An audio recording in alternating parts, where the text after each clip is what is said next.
क्या भारत में stock market crash होने वाला है? क्योंकि आजकल हर न्यूज चैनल, हर व्हाट्सएप ग्रुप में एक ही बात हो रही है। ऑपरेशन सिंदूर, डिफेंस स्टॉक उड़ रहे हैं, पीएसयू बैंक भाग रहे हैं और लोग पूछ रहे हैं कि मार्केट गिरेगा या आगे भागेगा।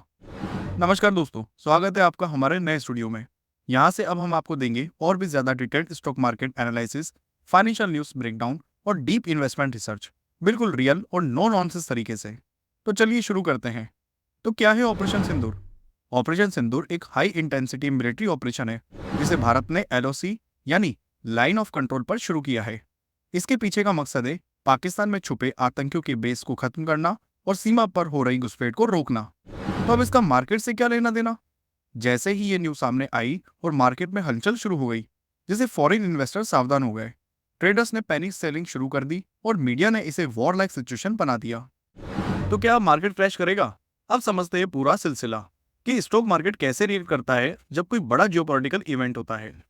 तो पहले बात करते हैं इमीडिएट रिएक्शन की। जैसे ही ऑपरेशन की न्यूज आती है, पहले एक पैनिक रिएक्शन होता है। FIIs यानी फॉरेन इंस्टीट्यूशनल इन्वेस्टर को अनसर्टेनिटी पसंद नहीं होती और वे रिस्क कम करने के लिए पैसा निकालना शुरू कर देते हैं, जिससे शॉर्ट टर्म में इंडेक्स गिरता है। फिर आता है मीडियम टर्म रिएक्शन। अगर सरकार ये ऑपरेशन स्ट्रॉन्ग हैंडलिंग के साथ पूरा करती है तो मार्केट वापस रिबाउंड करता है और डिफेंस स्पेंडिंग बढ़ती है। इंडिजिनियस मैन्युफैक्चरिंग को बूस्ट मिलता है और कुछ सेक्टर में जबरदस्त ग्रोथ दिखती है। और फिर लास्ट में आता है लॉन्ग टर्म रिएक्शन।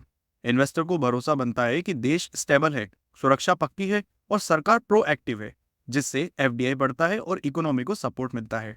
तो अब जानते हैं कि कौन से स्टॉक्स और सेक्टर पर इसका असर होगा और कौन से स्टॉक गिर सकते हैं और कौन से फायदे में रहेंगे।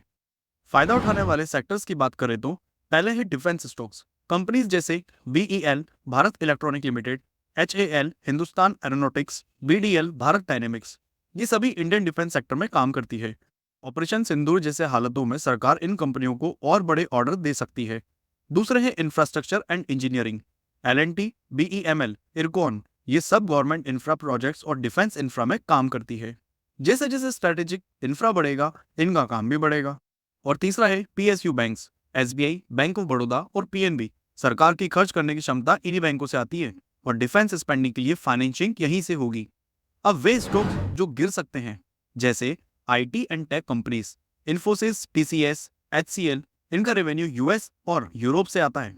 वॉर लाइक सिचुएशन से ग्लोबल रिस्क बढ़ता है तो इनका एक्सपोर्ट इंपैक्ट हो सकता है। दूसरे हैं pharma stocks. Pharma global sector है। अगर मार्केट में डॉलर फ्लक्चुएशन या एक्सपोर्ट इश्यूज आते हैं तो ये स्टॉक्स गिरते हैं। और last small cap stocks. Volatility में सबसे पहले चोट इन पर ही आती है क्योंकि रिस्क एपेटाइट सबसे पहले यही कम होता है। तो अब रिटेल इन्वेस्टर्स क्या करें? अब बात करते हैं आपके एक्शन प्लान की। अगर आप लॉन्ग टर्म इन्वेस्टर हैं तो घबराइए मत। मार्केट का हर डिप एक अपॉर्चुनिटी होता है। स्ट्रॉन्ग बिजनेस, प्रॉफिटेबल कंपनीज और हाई ग्रोथ सेक्टर को गिरते हुए खरीदिए। अगर आप शॉर्ट टर्म ट्रेडर हैं तो स्टॉप लॉस जरूर लगाइए। न्यूज को ट्रैक कीजिए, वॉल्यूम पर नजर रखिए और मोमेंटम में ट्रेड कीजिए। इमोशनल डिसीजन मत लीजिए। और हाँ, एक बोनस स्टॉक जो इस पूरे माहौल में लगातार स्ट्रॉन्ग बना हुआ है, स्टॉक का नाम है भारत इलेक्ट्रॉनिक लिमिटेड, BEL, क्योंकि ये इंडिजिनियस मिसाइल सिस्टम्स, रेडार और कमांड सिस्टम बनाती है। तो ऑपरेशन सिंदूर एक प्रैक्टिकल मिलिट्री मूव है, तो इसका असर शॉर्ट टर्म में मार्केट को हिला सकता है। लेकिन याद रखिए, जब सब डरते हैं वही वक्त होता है वेल्थ जनरेट करने का। और मार्केट में पैसा तेजी से नहीं, समझदारी से कमाया जाता है। तो अगर आपको ये डिटेल ब्रेकडाउन पसंद आया हो तो लाइक कीजिए और सब्सक्राइब करना मत भूलिए। मिलते हैं अगली वीडियो में, तब तक के लिए शुक्रिया।